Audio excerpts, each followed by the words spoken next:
Great to see Mead Man in the chair today. Good afternoon, Minister, and thank you for coming into the House. Sorry? Continue, Senator Dunn. Sorry. Did I give you a promotion there, Shane? It's okay. Okay, add on some time there, please. Public meetings are the cornerstone of local government and are central to the participation of all citizens and members of the public in local democracy. This has been the way since the birth of Western democracy itself. Some 2,500 years ago, people would gather in the Agora in ancient Athens for political, judicial, commercial, social and religious activity. Section 11(3)(b) of the Planning and Development Act 2000 reads as follows. A planning authority shall hold public meetings and seek written submissions regarding all or any aspect of the proposed development plan and may invite oral submissions to be made to the planning authority regarding the plan. This section prefers that fundamental and foundational aspect of democracy and public meeting. The public meeting is an important vehicle where people can, quite literally, voice their opinions, ideas and concerns to those that govern and listen to their response. The development plan of the local authority can have a significant and lasting impact on the physical surroundings, amenities and environment of the community and those that live in it. Therefore, I believe it is the utmost importance that the ability to meet physically in person should not be limited in any way.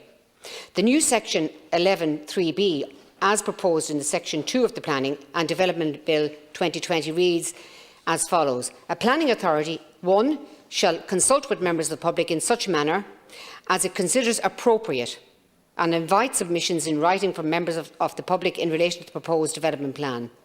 And may invite oral submissions from the members of the public in relation to the proposed development plan.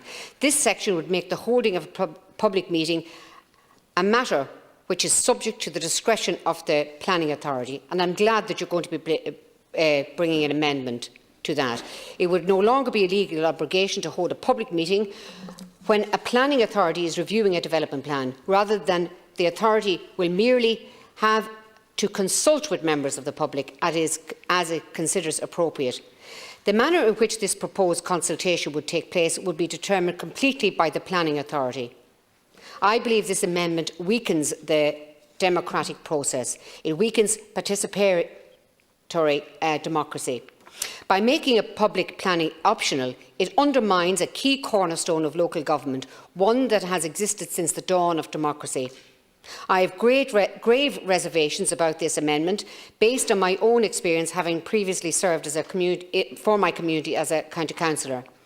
I believe other forms of consultation are not optimal, for example, if it were to be done online via Zoom or some other app, that people are not IT literate and those in rural areas do not have the reliable broadband could be fairly prejudiced.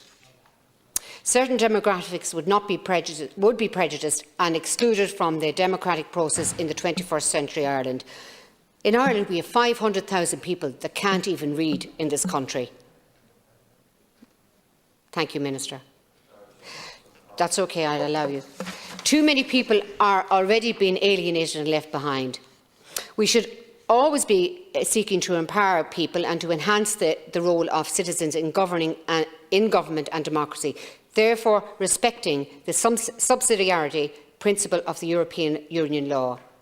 While I acknowledge that the advice of the Attorney-General has been sought in drafting this bill and that the preservation of public participation was a consideration, I have doubts as to whether this amendment achieves that or that it is in the true spirit of the principle of subsidiarity.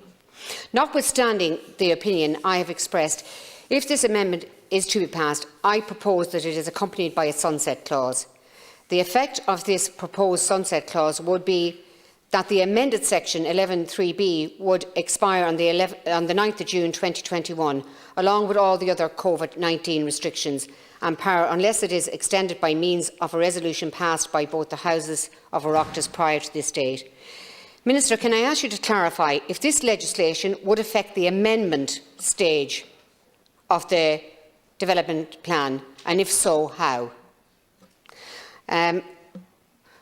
At this moment, we in County Meath, we have our councillors are literally in every single day, right up until the month, I think it's the 15th of December, going through a development plan.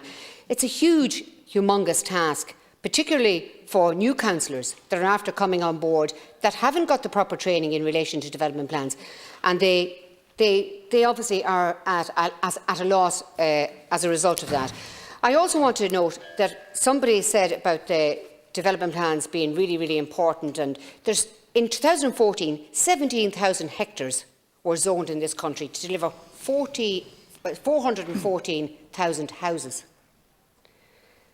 That was zoned in 2014. There is no hurry with development plans, so just to put that out there. But I also want to... I'm going to have to ask you to conclude. By the way, Minister, I will always pat you on the back when you do a great job. I will always pat you on the back. But 2 men are after dying in our streets today. 2 men in their 40s, homeless people, and one outside our house here. Now, please, I ask you, Minister, please tackle the homeless issue in this country. Minister. Thank you. Okay.